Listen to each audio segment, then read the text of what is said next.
Fala, crente brasileiro, tudo na paz? Galera, hoje nós vamos falar sobre o sistema econômico que é tido como o monstro do socialismo, o monstro da esquerda. Hoje nós vamos falar sobre o capitalismo.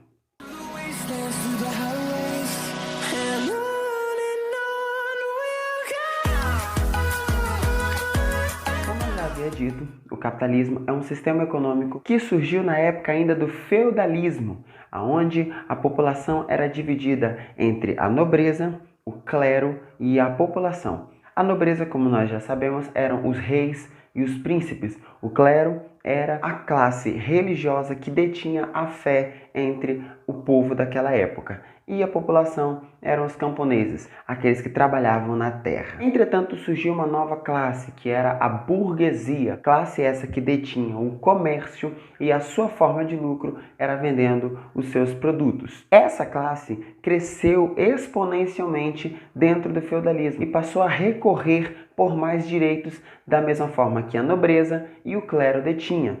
Então surgiu aí a burguesia e o proletariado. Com o passar do tempo veio a Revolução Industrial e com isso a burguesia se intensificou e ficou mais forte, ficou mais poderosa ainda, de forma que as classes foram divididas entre classe baixa, classe média e classe alta. Essas classes que existem até os dias de hoje. E o que o cristianismo tem a ver com isso?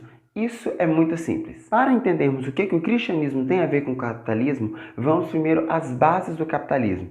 A primeira base do capitalismo é que o capitalismo visa o lucro. O capitalismo se baseia no lucro. Tudo se resume em lucro. A sua casa é o seu lucro. O seu carro é o seu lucro. O seu emprego é o seu lucro. Tudo aquilo que sobra para você é lucro. Isso é o capitalismo. Visa basicamente o lucro. A segunda base do capitalismo é que o capitalismo preserva a propriedade privada. E a terceira base do capitalismo é que o capitalismo divide a sociedade em classes. O cristianismo tem a ver com o capitalismo quando Deus, em Gênesis capítulo 1, versículo 28, disse para Adão: dominai a terra e sujeitai ela. Entra aí no segundo pilar do capitalismo, que é a preservação da propriedade privada. Deus, ele deu a propriedade privada para Adão. Deus, ele deu a propriedade privada para nós. Nós temos o direito à propriedade privada e somente Deus pode entregar ela para a gente, mas aqui na Terra, somente o capitalismo consegue preservá-la. Em Mateus capítulo 25, do versículo 14 até o versículo 30, você vai ver Jesus ensinando uma parábola sobre os talentos. Essa parábola conta basicamente a história de um homem que detinha uma terra. E aí ele foi lá e dividiu essa terra entre os seus servos. Um recebeu 5 talentos, o outro recebeu 2 talentos e o outro recebeu 1 talento. No fim da parábola, você vai ver que o Senhor, ao chamar os seus servos, percebeu que o primeiro servo, que havia recebido 5 talentos, dobrou o seu lucro e passou a ter 10 talentos. O segundo servo, que havia tido 2 talentos, dobrou o seu lucro e passou a ter 4 talentos. O terceiro servo, entretanto, pegou o seu único talento e o enterrou, achando que não ia mais dar lucro e iria acabar perdendo. O capitalismo, ele entra junto com a religião, até porque as bases do capitalismo é a favor da religião.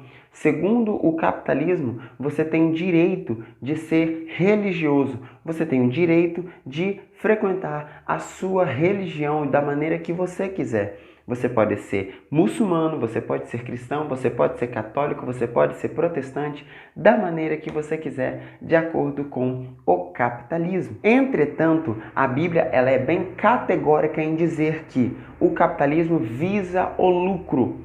A palavra de Deus, não. Nós não devemos nos intensificar no lucro. Deus ele é a favor do lucro apenas no sentido de nós sermos altruístas. Perceba que o servo que ganhou os seus 5 talentos, ele teve que investir para receber os 10 talentos. Ou seja, o capitalismo ele é altruísta, ele ajuda para ser ajudado. Isso já é convergente, mas ao mesmo tempo coerente com a Bíblia Sagrada quando diz que um jovem rico veio se encontrar com Jesus e Jesus mandou entregar toda a sua riqueza para os pobres e assim o segui-lo. Isso por quê? Porque diferente dos servos, aquele jovem estava agarrado no seu talento. Aquele jovem estava agarrado à sua riqueza. Deus, ele é a favor do lucro, mas não é a favor de que você seja dominado pelo lucro. Até porque o amor ao dinheiro é a raiz de todo mal. E esse foi o vídeo de hoje, crente brasileiro. Se você ainda não se inscreveu no nosso canal, se inscreva, ative o sininho, deixa o seu like e você já sabe, a oração é a chave para a vitória. Deus abençoe você!